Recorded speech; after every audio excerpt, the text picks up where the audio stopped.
اعوذ باللہ من الشیطان الرجیم بسم اللہ الرحمن الرحیم فذکر ان نفعت الذکریٰ سیذکر من یخشی ویتجنبها الاشقی الذی یصلی النار الکبریٰ ثم لا يموت فیہا ولا یحییٰ قد افلح من تزکی وذکر اسم ربہ فصلی بل تؤثرون الحياة الدنيا والآخرة خير وأبقى إن هذا لفي الصحف الأولى صحف إبراهيم وموسى.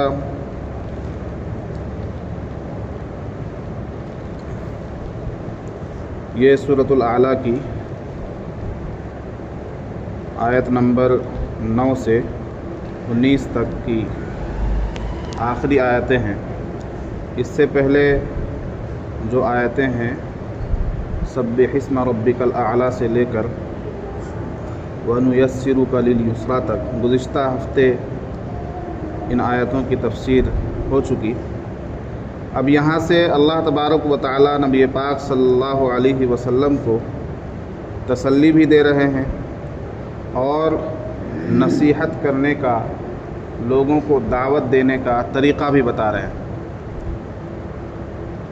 اور دعوت دینے، نصیحت کرنے کا فائدہ کس کو ہوگا اور کون لوگ اس سے فائدہ اٹھائیں گے، اور جو اس نصیحت کو یعنی نبی پاک صلی اللہ علیہ وسلم کی دعوت کو آخرت کے خوف سے بچ کر نیکی کی زندگی گزارنے کو اور قرآن کی بات کو، نبی پاک صلی اللہ علیہ وسلم کی بات کو جو نہیں مانے گا پھر ان کا کیا حشر ہوگا، ان کے ساتھ کیا سلوک کیا جائے گا، اللہ تبارک و تعالیٰ ان کا کیا حشر فرمائے گا. تو ان باتوں کا تذکرہ ان آیتوں میں ہے. فرمایا اللہ تبارک و تعالیٰ نے فذکر، آپ نصیحت کرتے رہیے، ان نفعت الذکریٰ، اگر نصیحت کرنا نفع دے، فائدہ دے. چونکہ نبی پاک صلی اللہ علیہ وسلم کا حال یہ تھا کہ آپ آخری سانس تک امید نہیں چھوڑتے تھے اور نا امیدی کبھی آپ کی زندگی میں نہیں آئی. دعوت کے میدان میں نبی پاک صلی اللہ علیہ وسلم کبھی نا امید نہیں ہوئے. نصیحت کے میدان میں کبھی آپ نے مایوسی کا چہرہ نہیں دیکھا.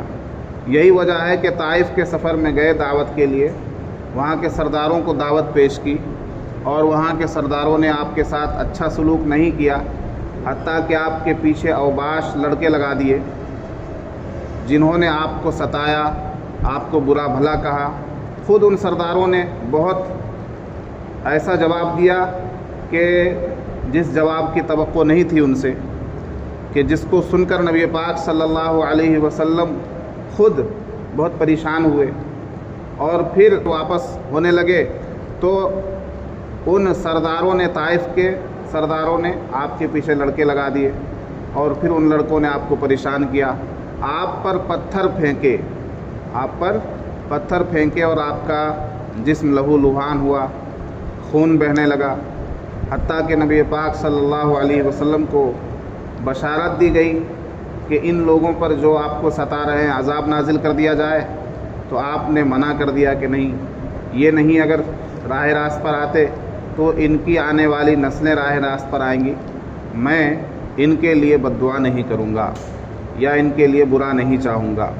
تو اس وقت بھی آپ مایوس نہیں ہوئے، کبھی بھی آپ اپنے مشن سے اور اپنی دعوت سے اور اپنی نصیحت سے مایوس نہیں ہوتے تھے. اللہ تبارک و تعالیٰ فرما رہے ہیں کہ فذکر، آپ نصیحت کرتے رہیے، ان نفعت الذکریٰ، اگر نصیحت کرنا نفع دے. نصیحت کرنا کہاں نفع دے سکتا ہے اور کون لوگ نصیحت سے باز رہتے ہیں، کون لوگ آپ کی دعوت سے منہ پھیر لیتے ہیں، اس کا اندازہ آپ کو نصیحت کرنے کے بعد ہو جائے گا.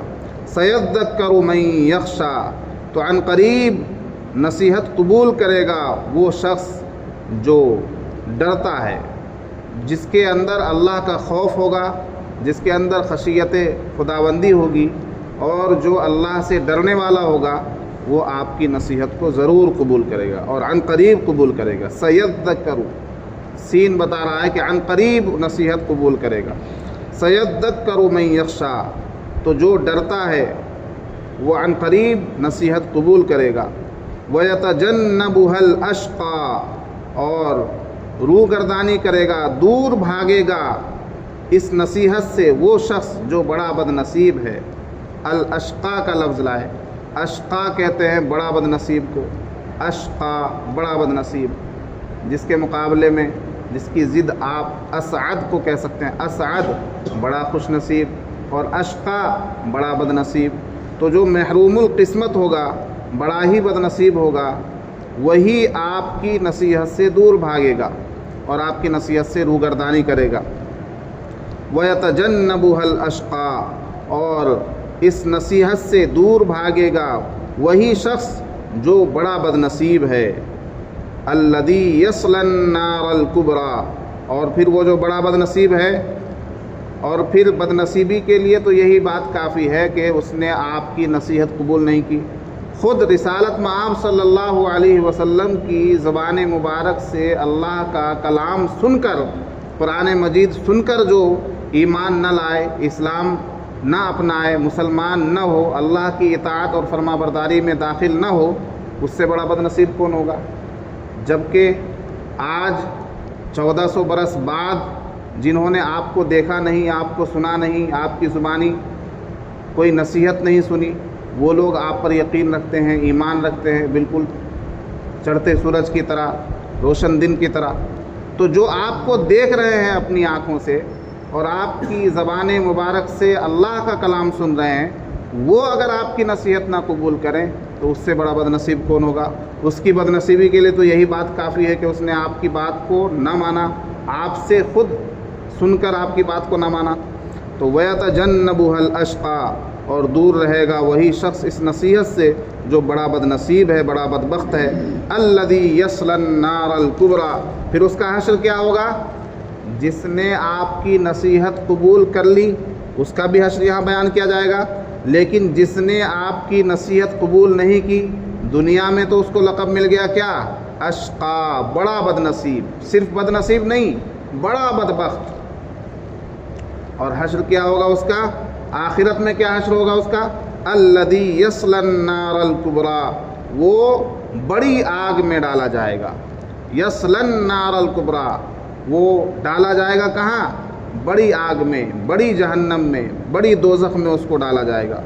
يَصْلَى النَّارَ الْكُبْرَى، وہ ڈالا جائے گا بڑی آگ میں، اور بڑی آگ جہنم کی آگ تو ویسے ہی بڑی آگ ہے، پھر جہنم کی آگ بھی، جہنم کی آگ کیا کہنا اس کا، جہنم کی آگ کی شدت اور اس کی گرمی اور اس کی خطرناکی کے کیا کہنے۔ نبی پاک صلی اللہ علیہ وسلم فرماتے ہیں کہ جہنم کی آگ کو 1000 برس تک جلایا گیا تو وہ سرخ ہو گئی۔ کیسی ہو گئی؟ سرخ ہو گئی، لال۔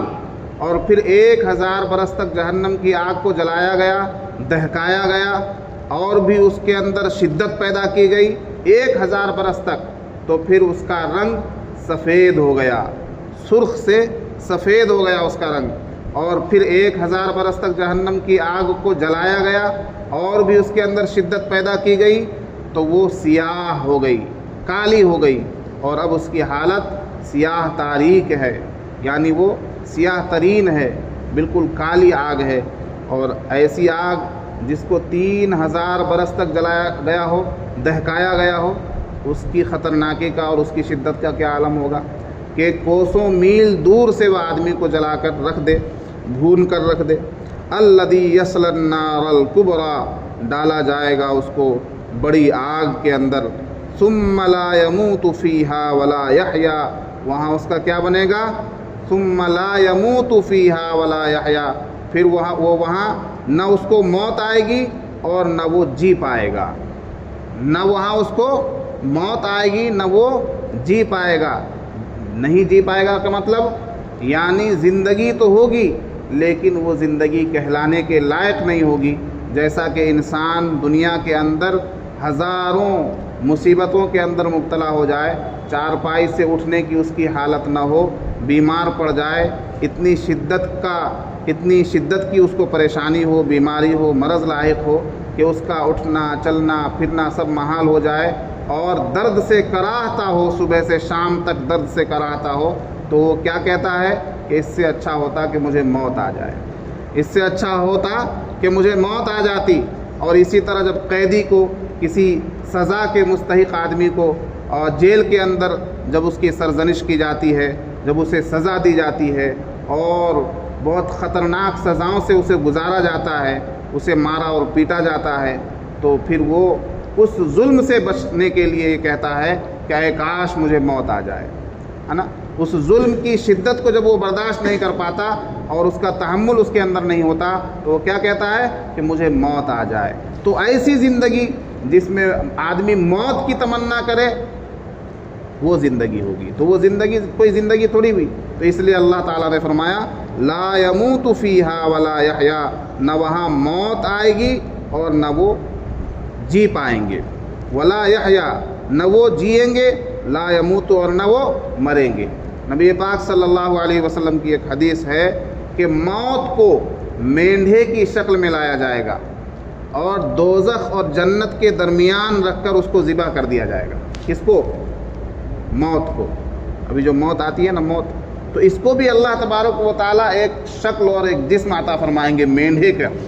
مینڈھے کی شکل میں موت کو لایا جائے گا اور جنت اور دوزخ کے درمیان رکھ کر اس کو ذبح کر دیا جائے گا۔ یہ اس بات کی علامت ہوگی کہ دیکھو موت کو بھی موت آ گئی، اب کوئی موت نام کی کوئی چیز باقی نہیں رہی۔ چنانچہ اعلان ہوگا، جنت والوں سے کہا جائے گا کہ اے جنتیو اب ہمیشہ کی زندگی ہے۔ جہنم والوں سے کہا جائے گا کہ اے جہنمیو اب تمہارے لیے بھی ہمیشہ کی زندگی ہے، موت ختم ہے۔ تو اسی کو فرمایا لا يموت فیہا ولا یحیا، نہ وہاں موت آئے گی اور نہ وہاں وہ جی سکیں گے۔ قد افلح من تزکا، اب دیکھیے کامیاب کون لوگ ہیں؟ کون لوگ ہیں جو جہنم کی اس خطرناک اور شدت ناک عذاب سے، آگ سے بچ جائیں گے؟ فرمایا قد افلح من تزکا، تحقیق کے کامیاب ہو گیا وہ شخص جس نے اپنا تزکیہ کر لیا، جس نے اپنے آپ کو پاک کر لیا، جس نے پاکیزگی اختیار کر لی۔ اور یہ پاکیزگی کون سی پاکیزگی ہے؟ یہ روح کی بھی پاکیزگی ہے، دل کی بھی پاکیزگی ہے، جسم کی بھی پاکیزگی ہے اور اعمال کی بھی پاکیزگی ہے۔ دل کیسے پاک ہوتا ہے؟ جب دل سے شرک اور کفر کی ناپاکی ختم ہو جاتی ہے اور اس میں ایمان کا نور آ جاتا ہے تو دل پاک ہو جاتا ہے۔ اعمال کیسے پاک ہوتے ہیں؟ جب اعمال، غلط اعمال ختم ہو کر صحیح اعمال آدمی کرنے لگ جاتا ہے تو اس کے اعمال کی پاکیزگی اس کو حاصل ہو جاتی ہے۔ زبان کی پاکیزگی کیا ہے؟ کہ غلط چیزیں نہ بول کر آدمی صحیح چیزیں بولنے لگ جائے، یہ زبان کی پاکیزگی ہے۔ تو جسم و روح، دل و زبان، ہر چیز کی پاکیزگی اختیار کر لی جس نے، جس کا عمل پاک ہو گیا، جس کا دل پاک ہو گیا، جس کا جسم پاک ہو گیا، جس کا عمل پاک ہو گیا، تو وہ کیا ہو گیا؟ کامیاب ہو گیا۔ قد افلح، تحقیق کہ وہ کامیاب ہو گیا۔ قد جو لفظ ہے یہ بتا رہا ہے کہ یقینی کامیابی ہے۔ دنیا میں تو کامیابیوں کی امید رہتی ہے کہ پتہ نہیں کامیابی ملی بھی یا نہیں، ملے گی بھی یا نہیں، لیکن قد اللہ تبارک و تعالیٰ نے جہاں لگا دیا، اس کا مطلب یہ کامیابی تحقیقی کامیابی ہے، یہ کامیابی یقینی کامیابی ہے جو مل کر ہی رہے گی۔ یہ صرف امید نہیں ہے بلکہ مل کر ہی رہے گی یہ کامیابی۔ قد افلح، تحقیق کہ وہ کامیاب ہو گیا، من تزکا، جس نے اپنا تزکیہ کر لیا، جو پاک ہو گیا، یعنی بدعمالیوں سے پاک ہو گیا، شرک اور کفر سے پاک ہو گیا۔ اور کیا دوسری شرط کامیابی کے لیے؟ وَذَكَرَ اسْمَ رَبِّهِ، اور اپنے رب کے نام کا ذکر کیا، اپنے رب کے نام کا ذکر کیا۔ جس نے اپنے آپ کو پاک کر لیا، جسم تو پاک ہو گیا، دل پاک ہو گیا، اب زبان کو پاک کرنا ہے۔ زبان کیسے پاک ہوگی؟ تو اللہ کا ذکر کرنا ہے، اللہ کے نام کا ذکر کرنا ہے۔ وَذَكَرَ اسْمَ رَبِّهِ، اور جس نے اپنے پروردگار کے نام کو یاد کیا، ہے نا، اللہ کا نام لیا جس نے۔ فَصَلَّى، پھر نماز پڑھی۔ تو نماز سے پہلے اللہ کا نام لیتا ہے نا، نماز سے پہلے اللہ کا نام لیتا ہے، وضو سے پہلے اللہ کا نام لیتا ہے، طہارت حاصل کرنے سے پہلے اللہ کا نام لیتا ہے۔ تو جس نے اللہ کا نام لیا اور نماز پڑھی۔ تیسری شرط نماز ہے۔ پہلی چیز کیا ہے؟ تزکیہ نفس، اپنے نفس کو پاک کرنا، اور دوسری شرط کیا ہے کامیابی کی؟ اللہ کا ذکر۔ یہ ایک بہت بڑا ایک موضوع ہے، اللہ کا ذکر، جس کو صوفیاء کرام کرواتے ہیں۔ جیسے خانقاہ لگتی ہے، جیسے مساجد میں اور خانقاہوں میں ایک نظام چلتا ہے اللہ کے ذکر کا، معمولات ہوتے ہیں کہ اب اللہ کا یہ نام لیا جائے، اب اللہ کا یہ نام لیا جائے، اب درود شریف پڑھا جائے، اب یہ تسبیح پڑھی جائے، ہے کہ نہیں؟ ایک باضابطہ ایک نظام ہوتا ہے۔ تو آدمی کو خود بھی معمول بنا لینا چاہیے کہ دن میں وہ کم از کم اللہ کا نام کچھ دیر کے لیے پہلا کلمے کی تسبیح کر لے، تیسرے کلمے کی تسبیح پڑھ لے، استغفار کی تسبیح پڑھ لے۔ تو یہی تو ہے اللہ کو یاد کرنا۔ فصلّا، پھر اس نے نماز پڑھی۔ تو نماز کی پابندی بھی کامیابی کی ضمانت ہے۔ نبی پاک صلی اللہ علیہ وسلم فرماتے ہیں کہ اللہ تبارک و تعالیٰ نے اس آدمی کو جنت میں داخل کرنے کی ذمہ داری لے لی ہے جو 5 وقت کی نماز کی پابندی کرتا ہے۔ جو 5 وقت کی نمازوں کی پابندی کرتا ہے اس کا ذمہ دار اللہ ہے، کہ اللہ اپنی ذمہ داری پر اس کو جنت میں داخل کرے گا۔ تو جس کا ذمہ دار اللہ ہو جائے وہ کیسے جہنم میں جا سکتا ہے؟ لیکن شرط کیا ہے کہ 5 وقتہ نمازوں کی پابندی ہونی چاہیے۔ بل تؤثرون الحیات الدنیا، بلکہ تم دنیا کی زندگی کو ترجیح دیتے ہو۔ اب یہاں انسانی فطرت بیان کی جا رہی ہے کہ انسان کو معلوم ہو گیا کہ آخرت میں یہ سزا ہے اور یہ ثواب ہے، یہ اچھائیاں ہیں اور یہ برائیاں ہیں، یہ جنت ہے یہ دوزخ ہے، پتہ چل گیا، لیکن اس کو آخرت دور نظر آ رہی ہے کہ یار مریں گے، پھر قبر میں سوئیں گے، پھر آخرت ہوگی، قیامت قائم ہوگی، بہت دور ہے کا معاملہ ہے۔ وہ ابھی جو نظر آ رہا ہے وہ اس کے چکر میں پڑا ہوا ہے، دنیا میں جو اس کے سامنے ہے اس کے چکر میں پڑا ہوا ہے۔ بل تؤثرون الحیات الدنیا، بلکہ تم دنیا کی زندگی کو ترجیح دے رہے ہو، دنیا کے لیے محنت کر رہے ہو۔ آخرت کے لیے محنت کرنی چاہیے، لیکن ترجیح کس کو دی جا رہی ہے؟ دنیا کو ترجیح دی جا رہی ہے۔ حالانکہ معاملہ کیا ہے؟